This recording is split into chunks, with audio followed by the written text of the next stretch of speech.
సినిమాలు చూసినటువంటి ప్రతి ఒక్కరూ అందులో హీరో హీరోయిన్లలాగా అవ్వాలని అనుకోవడంలో తప్పులేదు. కానీ వాటిని చేరుకోక ముందే మనం తీసుకునే కొన్ని నిర్ణయాల వల్ల ప్రాణాలు పోగొట్టుకోవడం చాలా దారుణమైనటువంటి ఘటనలుగా మారుతూ ఉంటాయి. అలా వర్ధమాన నటీనటులు ఎందరో అనుమానాస్పద స్థితిలో మరణించిన సందర్భాలు మన భారతదేశంలో చాలానే ఉన్నాయి. అది తెలుగు తెరపైనైనా ఏ భాషా చిత్రమైనా సరే. అందులో ప్రముఖ నటి వర్ధమాన తార ప్రత్యూష. తన అందమైన చిరునవ్వుతో చిలిపి కళ్ళతో అందరినీ ఆకర్షించి తెలుగు సినిమా నటిగా ఎంతో ఎత్తుకు ఎదగాల్సినటువంటి ప్రత్యూష తను అలాంటి ఒక అద్భుతమైన దశలో వెళుతుండగానే తీసుకున్న ఒక్క తప్పుడు నిర్ణయం వల్ల ఈరోజు మన మధ్య లేకుండా పోయింది. మరి ఆ రోజు జరిగిన కథ ఏంటి?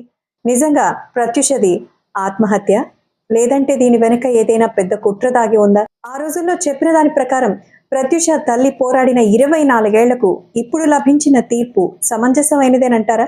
ఎందుకంటే 2002లో జరిగినటువంటి ప్రత్యూష ఆత్మహత్య వెనక చాలా కథ ఉందని, మరి న్యాయం జరగాలని మరి ప్రత్యూష తల్లి సరోజాదేవి గారు పెట్టిన అరణ్య రోదనకి ఫలితంగా కోర్టు ఇప్పుడు తనకి 6 ఏళ్ల శిక్ష విధిస్తే దాన్ని తనకున్నటువంటి ప్రోద్బలంతోనూ ఆ పలుకుబడితోనూ దానిని కూడా 2 ఏళ్లు తగ్గించుకొని ఇప్పుడు మిగతా 3 ఏళ్లకి శిక్ష అనుభవించబోతున్నాడా? అంటే ఇందులో ఎన్నేళ్లు ఖచ్చితంగా అతను జైలు జీవితం గడుపుతారనేది తెలియదు. నిజంగా జీవితంలో అతను కుక్క చావు చావాలి అని కోరుకునే తల్లి అంత కడుపు కోతతో తన బాధను వెళ్లదీస్తోందంటే అసలు ప్రత్యూషకి ఏం జరిగింది? ప్రత్యూష ఎక్కడి నుంచి వచ్చింది? సాధారణమైన ఓ మధ్యతరగతి కుటుంబం. ప్రత్యూష వాళ్ళ నాన్న సిండికేట్ బ్యాంక్లో పనిచేస్తారు. అలాగే ప్రత్యూష పుట్టిన తర్వాత ఎంతో సంతోషంగా ఉన్నారు. ప్రేమించి పెళ్లి చేసుకున్న కుటుంబం. వాళ్ళిద్దరూ ఎంతో హ్యాపీగా ఉండగా ప్రత్యూష పుట్టింది. ప్రత్యూష పుట్టాక వాళ్ళకి అన్నీ కలిసొచ్చింది అనుకున్నారు. ప్రత్యూష పుట్టిన కొన్నేళ్లకి తమ్ముడు పుట్టాడు. దీంతో కుటుంబం అమ్మ నాన్న అక్క తమ్ముడు అంటూ చాలా సంతోషంగా సాగుతోంది.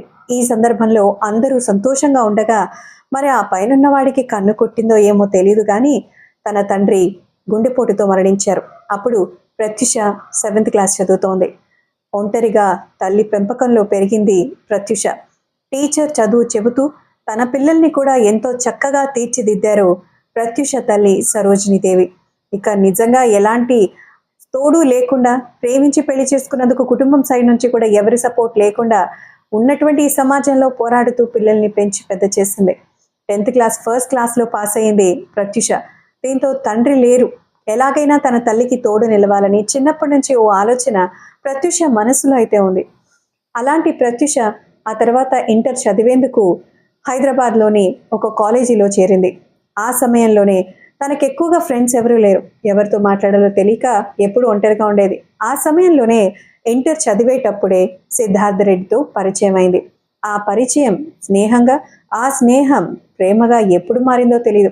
అలా ఇంటర్ చదివేటప్పుడే జెమినీ టీవీలో ఒక ప్రోగ్రాం కండక్ట్ చేశారు. దాని అర్థం ఏంటంటే తెలుగు సినిమాకి సంబంధించి తెలుగు వాళ్ళని నూతన నటీనటులుగా తీసుకోవడం. మామూలుగా మన తెలుగు సినిమాల్లో జరిగే వింత ఏంటంటే తెలుగు సినిమాల్లో తెలుగు వాళ్ళు తప్ప మిగతా అన్ని భాషల వాళ్ళు ఉంటారు. మిగతా వాళ్ళకి మన తెలుగు భాష వాళ్ళు నటీనటులు భలే నచ్చుతారు. మన తెలుగు వాళ్ళకి మన తెలుగు వాళ్ళు నచ్చరు ఎందుకో. అది ఎంత పెద్ద సినిమా అయినా పరభాష నుంచి పరదేశం నుంచి తీసుకొస్తారు తప్ప తెలుగులో ఉన్న వాళ్ళకి తెలుగు అమ్మాయిల్ని హీరోయిన్లుగా తీసుకోవాలన్నా లేదంటే ఏదైనా ఒక మంచి రోల్కి తీసుకోవాలన్నా ఎందుకో తెలుగు వాళ్ళకి మన తెలుగు ఆడియన్స్ నచ్చరనుకుంటారో లేదా అవకాశాలు ఎందుకు ఇవ్వరో తెలియదు. కానీ అలా ఒక కండక్ట్ అయితే చేశారు ప్రోగ్రామ్. ఆ ప్రోగ్రామ్కి ప్రత్యూషని అప్లై చేయమని ఫ్రెండ్స్ అందరూ కూడా ప్రోత్సహించారు.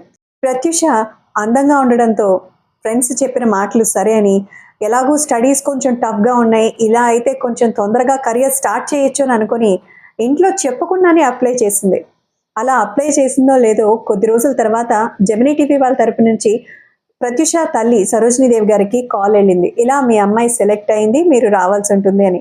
అది విన్న సరోజినీదేవి గారు షాక్ అయ్యారు. అసలు ఏమైంది అని అనుకున్నారు. ఇంట్లో అడిగారు. ప్రత్యూష అయితే భయపడింది. కానీ తర్వాత ప్రత్యూష ఫ్రెండ్స్ అందరూ సర్ది చెప్పేసరికి సరే ఒకసారి ట్రై చేద్దాం అనుకున్నారు.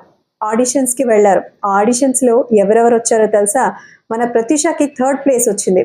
మరి అందులో పోటీ చేసిన వాళ్ళల్లో యాంకర్గా ఒక దశాబ్దం పాటు అద్భుతమైన కెరియర్ని చూసిన ఉదయ్ భాను, అలాగే సింగర్, అలాగే యాక్టింగ్ డబ్బింగ్లో కూడా మంచి టచ్ ఉన్న సింగర్ సునీత గారు, అలాగే హీరోయిన్గా తెలుగు అమ్మాయిని గర్వంగా చెప్పుకోగలిగిన లయ గారు ఉన్నారు. సో వీళ్ళందరూ కూడా ఆ ఆడిషన్లో సెలెక్ట్ అయ్యి మరి తర్వాత మనందరికీ పరిచయమైన వాళ్ళే. సో రాఘవేంద్రరావు గారు ఆ ప్రోగ్రామ్కి జడ్జ్. ఆ టైంలో ప్రత్యూషని చూసి సరోజినీ దేవి గారితో అన్నారట, అమ్మాయి చాలా అందంగా ఉంది, కొంచెం యాక్టింగ్ డాన్స్ నేర్పిస్తే చాలా బాగా తనకి మంచి లైఫ్ ఉంటుంది, తెలుగు సినిమాలో మంచి పేరు వస్తుంది అని. ఆ తర్వాత మన తెలుగు తెరలో తనకెవరు పరిచయం లేదు, సినిమా బ్యాక్గ్రౌండ్ నుంచి కాదు, సాధారణ కుటుంబం. దీంతో రాఘవేంద్రరావు గారే గురువు శ్రీరామ్ గారి దగ్గరని జాయిన్ చేయించారు. తర్వాత రాకేష్ మాస్టర్ గారి దగ్గర డాన్స్ కూడా నేర్చుకుంది. సో అలా నేర్చుకుంటూ ముందుకు వెళ్తుండగా తనకి చిన్న చిన్న అవకాశాలు, శ్రీరాములయ్య సినిమాలో ఒక పని మనిషి రోల్ వచ్చింది. తర్వాత రాయుడు సినిమా కోసం మన మోహన్ బాబు గారి కూతురు క్యారెక్టర్లో ఎవరైనా చేయడానికి ఉన్నారా అని అంటే ప్రత్యూష గారిని సజెస్ట్ చేశారట. సో ప్రత్యూష అందులో మోహన్ బాబు గారితో పోటాపోటీగా నటించింది. అంటే అంత చాలా యంగ్ ఏజ్, చాలా టీనేజ్లో ప్రత్యూష పవర్ఫుల్ యాక్టింగ్ చాలా బాగుంటుంది. ఇంకా అలాంటి టైంలో తర్వాత నెక్స్ట్ సముద్రం కానీ, ఆ తర్వాత చిరంజీవి సినిమాల్లో కానీ సిస్టర్ క్యారెక్టర్స్, చిన్న చిన్న సైడ్ క్యారెక్టర్స్ వచ్చేవి. దీంతో సరోజినీ దేవి గారికి ఇది నచ్చలేదు. నా కూతురు ఇంకా చేస్తే హీరోయిన్గా చెయ్యాలి అని అనుకుంది. దీంతో ఆ అవకాశాలన్నీ పక్కన పెట్టేమని హోటల్ మేనేజ్మెంట్ కోర్స్లో జాయిన్ చేయించారు. హోటల్ మేనేజ్మెంట్ కోర్స్లో జాయిన్ అయిన తర్వాత తన కెరియర్ అలా సాగుతుండగా కొద్ది రోజులకి తన లవ్ మ్యాటర్ ఇంట్లో తెలిసింది. సిద్ధార్థ రెడ్డి గురించి మరి ఇంట్లో చెప్పారు ప్రత్యూష. సో దీంతో ఆబ్వియస్లీ కొన్ని డిస్కషన్స్ జరిగాయి. తర్వాత ఆ అబ్బాయి సిద్ధార్థ, నువ్వు ఎంఎస్ కంప్లీట్ చేస్తానన్నావు కదా ఫారెన్లో, దాన్ని ఫినిష్ చేసి మొదలు ఇన్కమ్ స్టార్ట్ చేయి, తర్వాత కెరియర్లో ముందుకెళ్ళండి, తర్వాత ఖచ్చితంగా నేనే మీ పెళ్లి చేస్తాను అని చెప్పారట. అది కరెక్టే కదా అని ప్రత్యూష కూడా దానికి ఓకే చెప్పారు. ఇక సిద్ధార్థ రెడ్డి ఇంట్లో మొదటి నుంచే హీరోయిన్ అనే ఒక ముద్ర ప్రత్యూష మీద ఉండడం వల్ల వాళ్ళ రిలేషన్షిప్ పై అసలు వాళ్ళకి ఏ విధమైన ఇష్టము లేదు. కలుసుకోవాలని ఉదయ్ కిరణ్ సినిమా, ఉదయ్ కిరణ్ది అదొక పెద్ద స్టోరీ, దాని గురించి కూడా మనం ఒక వీడియోలో మాట్లాడుకుందాం. ఉదయ్ కిరణ్ గారితో అయితే నేను ఒక ఇంటర్వ్యూ చేశాను అనమాట, అంటే ఫోన్ ఇన్ ఇంటర్వ్యూ. ఆ మాటలు నాకు ఇప్పుడు గుర్తున్నాయి. అంటే ఉదయ్ చనిపోయే ఒక 3 months ముందే నేను మాట్లాడాను. ఆ ఆడియో కూడా నేను రికార్డ్ చేశాను, ఎందుకంటే ఆ రోజుల్లో అంటే 90s కిడ్స్కి ఉదయ్ అంటే అంత క్రేజ్ కదా. సో ఉండేది ఆ video and audio, I missed it some else. So ఇప్పుడు ప్రత్యూష గురించి మాట్లాడితే, సో ప్రత్యూషని కల్స్ కాలనీ సినిమాలో తీసుకున్నారు. కల్స్ కాలనీలో ఫస్ట్ టైం చాలా గ్లామరస్గా కనిపించింది. సో మన తెలుగు ఆడియన్స్కి ప్రత్యూష అందం కూడా బాగా నచ్చింది. సో ఆ తర్వాత చాలా మంచి మంచి ఆఫర్స్ రావడం స్టార్ట్ అయ్యాయి. సో దీంతో ప్రత్యూష బిజీగా మారింది. కథ ఇలా వెళ్తుంది. కానీ ప్రత్యూష ఇంత హ్యాపీగా ఉన్న కెరియర్లో ఆత్మహత్య చేసుకోవడానికి కారణం ఏమై ఉంటుంది? ఇక్కడ ఎవరు పెళ్లికి అబ్జెక్షన్ చెప్పారు? సిద్ధార్థ వాళ్ళ ఫ్యామిలీ. ప్రత్యూష వాళ్ళ అమ్మ కెరియర్లో సెట్ అయిన తర్వాత ఖచ్చితంగా పెళ్లి చేస్తానని చెప్పారు. కానీ ప్రత్యూష సిద్ధార్థని వదులుకోలేదు, అలాగే తల్లి చెప్పిన మాటని కాదనలేదు. సో దీంతో సిద్ధార్థ రెడ్డికి మొదటి నుంచి ఎక్కడ ప్రత్యూష తనకి దక్కదు అన్నటువంటి ఒక అభిప్రాయం మనసులో ఏర్పడిపోయింది. అలా జరగక ఒకరోజు ప్రత్యూషకి బెంగళూరులో ఒక షూట్ ఉంది. ఆ షూట్ కోసం తను రెడీ అవ్వాలి. ఇప్పట్లోలాగా ఇన్స్టెంట్ మేకప్లు లేకపోతే ఇన్స్టెంట్గా వెళ్ళడాలు అలాంటివి ఏమీ లేవు. సో దాదాపు 20 ఏళ్ల క్రితం అంటే పార్లర్కి వెళ్ళి తనే వెళ్ళి చేసుకోవాలి. ఇప్పుడైతే వాళ్ళే గ్రీన్ రూమ్లోకి వచ్చి అన్నీ చేసేస్తూ ఉంటారు. బట్ ప్రత్యూష తన ఆ రోజు షూటింగ్ ఉండగా హీరోయిన్గా కన్నడ సినిమాలో రావడం అంటే ఆఫర్ మామూలు విషయం కాదు కదా. ఎందుకంటే తెలుగు అమ్మాయికి ఇందాక మనం చెప్పినట్టు ఇతర సినిమాల్లో బాగా తెలుగు అమ్మాయిలు బాగా నచ్చుతారు, వాళ్ళ యాక్టింగ్ నచ్చుతుంది, వాళ్ళని ఆదరిస్తారు మన తెలుగులో తప్ప. సో అలా వెళ్ళినటువంటి మన ప్రత్యూష పొద్దున గుడికి వెళ్ళింది. ఆ తర్వాత ఇంట్లో లంచ్ చేశారు. 4 గంటల టైంలో తన పెదనాన్న కూతురు సిరితో కలిసి పంజాగుట్టలో ఉన్న ఒక బ్యూటీ పార్లర్కి వెళ్ళారు. సో ఆ బ్యూటీ పార్లర్కి వెళ్ళి తను మేకప్ చేయించుకొని, అలాగే కొన్ని ఫేషియల్స్ చేయించుకొని, ఆ తర్వాత బేగంపేట ఎయిర్పోర్ట్కి వెళ్ళి రేపు బెంగళూరుకి వెళ్ళడానికి కావాల్సిన టికెట్స్ తీసుకుంటానని చెప్పారట. సో ఇదంతా జరుగుతూనే ఉంది. వెళ్ళి తన ఇంట్లో తన సిస్టర్ తీసుకొని స్కూటీ మీద వెళ్ళారు. కరెంట్ హోండా మీద వెళ్ళి పార్లర్కి వెళ్ళి వాళ్ళు సర్వీసింగ్స్ చేయించుకుంటున్నారు.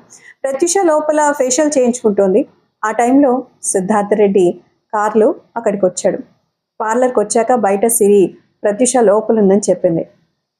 అంతవరకు అంటే ఆల్రెడీ వాళ్ళ రిలేషన్షిప్ గురించి తెలుసు కాబట్టి సిరితో మాట్లాడుతూ ఉన్నాడు సిద్ధార్థ్. కాసేపటి తర్వాత ప్రత్యూష వచ్చింది, అలాగే సిరి, వీళ్ళందరూ మాట్లాడుకున్నారు కాసేపు. తను బెంగళూరు షూటింగ్కి వెళ్ళాలని చెప్పింది. అలాగే బెంగళూరు షూటింగ్ తర్వాత చెన్నైకి వెళ్తానంది. ఎందుకంటే మొదటి నుంచి మన ప్రత్యూష వాళ్ళ మమ్మీ సరోజినీదేవి గారికి సిద్ధార్థ రెడ్డి మీద ఎందుకో ఒక గుడ్ ఒపీనియన్ ఫుల్ లెంగ్త్ కలగలేదు. కానీ తన కూతురు సంతోషం కోసం ఓకే చెప్పారు. అలాంటప్పుడు ఒక టైట్ షెడ్యూల్ని ప్లాన్ చేశారు. కారణం ఏంటంటే సిద్ధార్థ రెడ్డి వాళ్ళ ఇంట్లో ఒప్పుకోలేదు. ప్రతిదీ ఏదో డిస్టర్బెన్స్ మోడ్లో నడుస్తూనే ఉంది వాళ్ళిద్దరి మధ్య. సో ప్రత్యూష కెరియర్ ఇప్పుడు మంచి స్పీడ్ మీద ఉంది. సిద్ధార్థ రెడ్డితో ఈ లవ్ ఇష్యూ వల్ల తన కెరియర్ స్పాయిల్ అవుతుందని చెప్పి సరోజినిది గారు బాగా టైట్ షెడ్యూల్ని ప్లాన్ చేశారు. 1 month వరకు వాళ్ళకి అలవ లేకుండా. సో ఇదంతా తెలుసుకున్న సిద్ధార్థ్ అక్కడికి వచ్చి ప్రత్యూషని కన్విన్స్ చేసి కాసేపు బయటకు వెళ్ళొద్దామని చెప్పి తనని కారులో బయట తీసుకెళ్లారు. అక్కడే ఉన్న పెదనాన్న కూతురుతో మేము కాసేపు వెళ్ళొస్తాం, ఇట్లా 1 month కలవలేం కదా అని చెప్పి ఆ లోపల నువ్వు సర్వీసింగ్స్ చేయించుకో, నేను వెళ్ళి వచ్చేస్తాను ఇప్పుడే అని చెప్పి వెళ్ళారు. అంతే. అదే ప్రత్యూష తీసుకున్న బాధాకరమైన నిర్ణయం. ఆ రోజు ప్రత్యూష అక్కడి నుంచి వెళ్లకుండా ఉండి ఉంటే ఇప్పుడు మనకు ఒక అనుష్క స్థాయిలో తను కనపడేదేమో. కానీ మనకు వినిపిస్తున్న అలాగే ప్రత్యూష గారి తల్లి చెప్తున్న అజంప్షన్స్ ప్రకారం మనకు సిద్ధార్థ రెడ్డి ప్రత్యూషని కలిసే ముందే ఒక థమ్సప్ బాటిల్లో పెస్టిసైడ్స్ పురుగుల మందును కలుపుకొని వచ్చేసారని, వాళ్ళందరూ కలిసి ఒక హోటల్కి వెళ్ళారని, ఆ టైంలో ప్రత్యూషకి వాళ్ళిద్దరి మధ్య జరిగిన డిస్కషన్ ఏంటంటే ఇది సిద్ధార్థ చెప్పిన ఒక నిర్ణయం.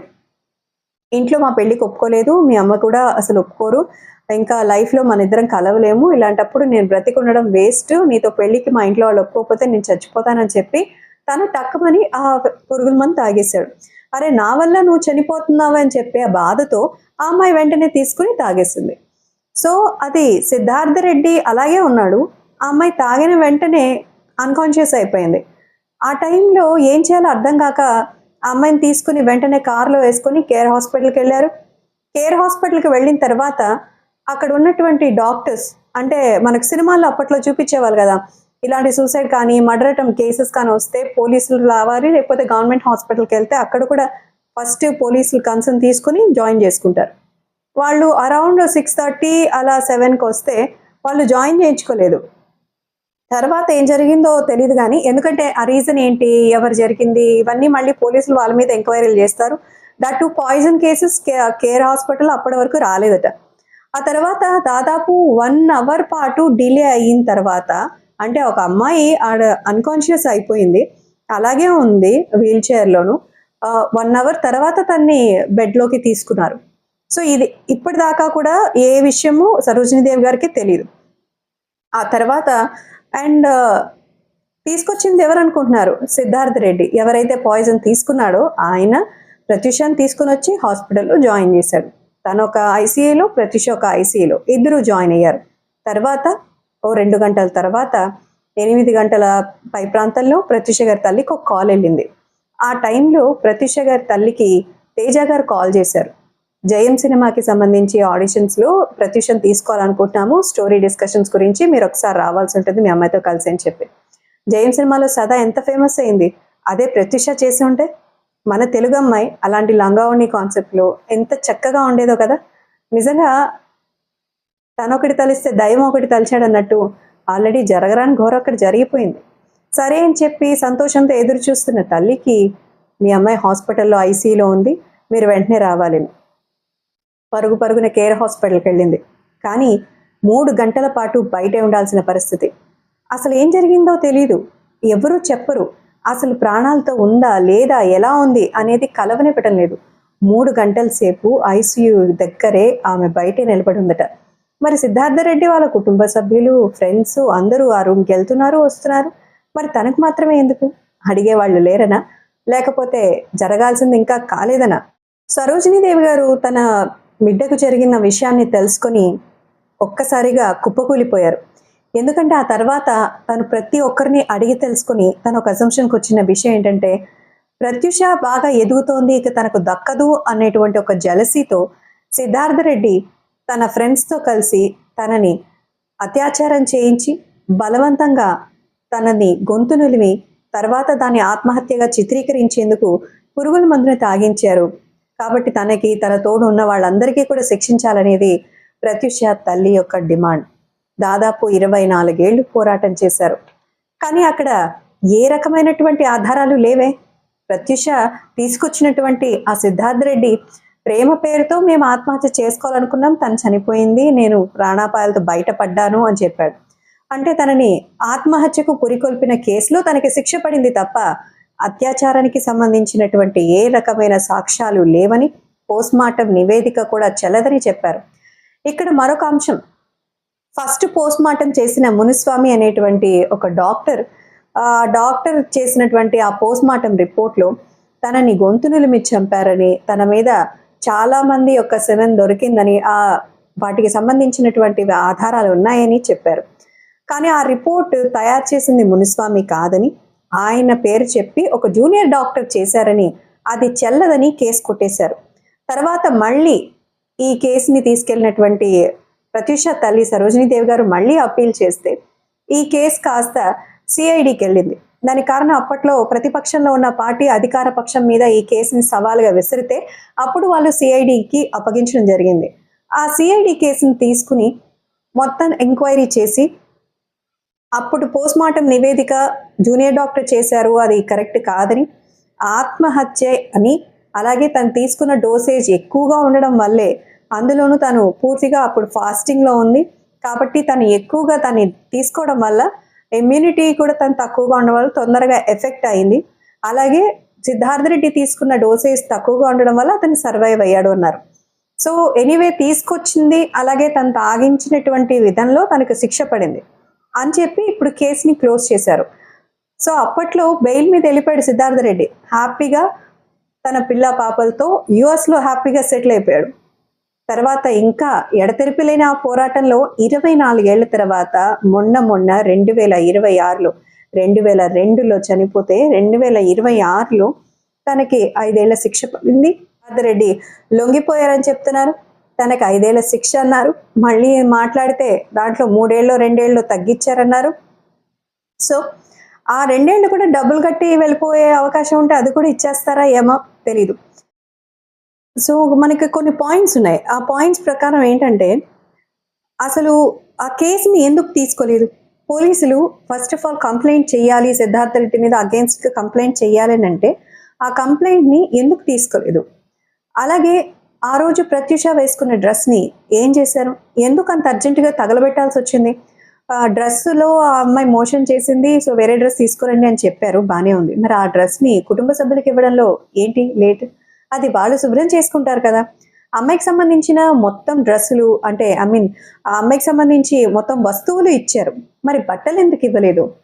మరి ఆ బట్టలు అనేవి ప్రైమ్ ఆస్పెక్ట్ కదా. సో దాంట్లో నుంచే మొత్తం జడ్జి చేయాలి కదా. అలాంటప్పుడు ఒక పోస్ట్మార్టం నివేదికకు ఎంతో ముఖ్యమైన ఆ రోజు ఆ అమ్మాయి చనిపోయినప్పుడు వేసుకున్న బట్టల్ని ఎందుకు ఇవ్వలేదు? అలాగే మునుస్వామి ఒక పోస్ట్మార్టం రిపోర్ట్ ఇచ్చి దాని ప్రకారం తీర్పిచ్చినప్పుడు మళ్ళీ ఎలా మార్చారు? అసలు మునుస్వామి యాక్సిడెంట్లో మరణించారన్నారు. ఆ మరణం వెనుక కూడా ఇంకా ఏదైనా మిస్టరీ ఉందంటారా? 3 గంటలు ప్రత్యూష గారు లోపల ఉన్నప్పుడు వాళ్ళ అమ్మ సరోజినీదేవి గారిని ఎందుకు అలో చేయలేదు? ఇక రాత్రి 10:30 ప్రత్యూషకు ఒక డ్రెస్ కావాలని చెప్పారు. మరి అంతవరకు కూడా ప్రత్యూషని ఏం చేస్తూ ఉన్నారు? ట్రీట్మెంట్కి సంబంధించినటువంటి టైంలో సిద్ధార్థ రెడ్డితో కుటుంబ సభ్యులు కలుస్తున్నప్పుడు ప్రత్యూష తల్లిని ఎందుకు కలవనివ్వలేదు? ప్రత్యూష తీసుకున్నటువంటి ఒక క్షణికావేశమైనటువంటి ఆ డెసిషన్ వల్ల ఈరోజు ఇలాంటి ఒక పరిస్థితి వచ్చింది. అంటే వాళ్ళు పెద్దలు ప్రేమ పెళ్లికి ఒప్పుకోరు అనేటువంటి ఒక కారణంతో తీసుకున్న ఒక తప్పుడు నిర్ణయం వల్ల ఈరోజు ప్రత్యూష మనకు లేకుండా పోయింది అన్నారు.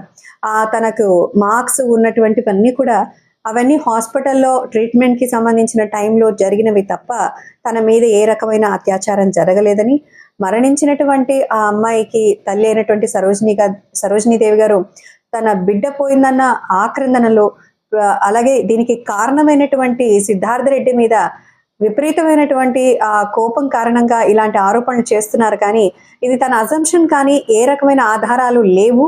కాబట్టి చట్టపరంగా సిద్ధార్థ రెడ్డికి కేవలం ఆత్మహత్యకు ప్రేరేపించిన కారణంతోనే శిక్ష పడింది తప్ప మిగతా ఏ కారణం లేదంటున్నారు. ఆ రోజుల్లో అంటే దాదాపు 22 ఏళ్ళు 23 ఏళ్ల క్రితం ప్రత్యూష గురించి తెలిసిన వాళ్ళు కానీ లేకపోతే ప్రత్యూషకి సంబంధించిన వాళ్ళు కానీ ఒకటే అడుగుతారు. ఆత్మహత్య చేసుకోవాలని ప్రిపేర్ అయినటువంటి ఒక అమ్మాయి మేకప్ చేసుకోవడానికి అలాగే షూటింగ్కి ఫ్లైట్ టికెట్స్ తీసుకుంటుందా? రేపు సినిమా షూటింగ్కి మేకప్ చేసుకోవడానికి బ్యూటీ పార్లర్కి వెళ్తుందా? అంత హ్యాపీగా పూజలు అవన్నీ చేస్తుందా? మరి మీరేమంటారు? ఎంతో ఎత్తుకు ఎదగాలని కలలు కన్న ప్రత్యూష చివరి శ్వాస వరకు ఏం జరిగిందో తనకి సిద్ధార్థ రెడ్డికి మాత్రమే తెలుసు. మరి దీనిపైన మీ అభిప్రాయం ఏమంటారు?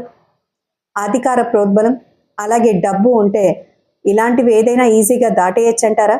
లేదా జరిగింది ఇదేనని తల్లి కేవలం తన కూతురు కోల్పోయిందన్న బాధలో అరణ్య రోదన పెడుతోందంటారా? మీ అభిప్రాయాన్ని కామెంట్స్లో తప్పకుండా తెలియచేయండి. మళ్ళీ మరొక కొత్త క్రైమ్ ఫైల్తో కలుద్దాం. Thank you so much for watching.